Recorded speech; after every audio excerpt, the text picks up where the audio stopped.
جب انسان اس قبیلے کا فرد بن جاتا ہے، جسے ہم اولیاء کرام کہتے ہیں، تو ولایت مل جاتی ہے۔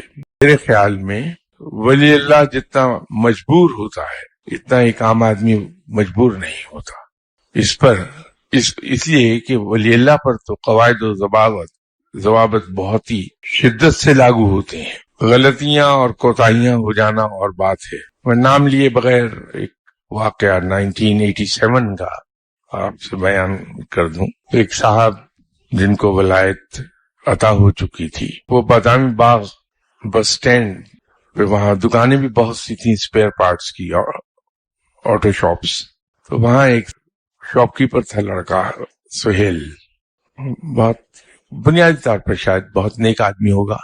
تو یہ صاحب اس کے یہاں کبھی کبھار سال میں 2-4 مرتبہ اس کے پاس جا کے بیٹھ کے ایک کپ چائے پی کے چلے آتے تھے واپس۔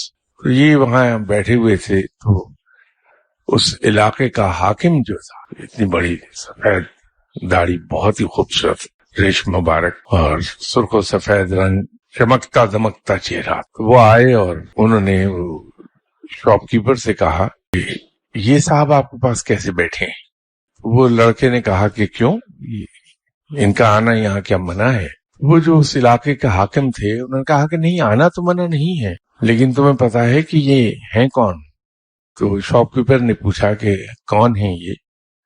تو ان صاحب نے شعر پڑھ دیا پنجابی میں۔ تو وہ جو صاحب وہاں بیٹھے ہوئے تھے وہ بھی جوانی کے عالم میں تھے 87 میں، تو انہوں نے بڑی سختی سے اس حاکم کو کہا کہ تمہیں پتا ہے کہ ضابطے کی کتنی بڑی خلاف ورزی کی ہے، تم نے بھید کیوں کھولا؟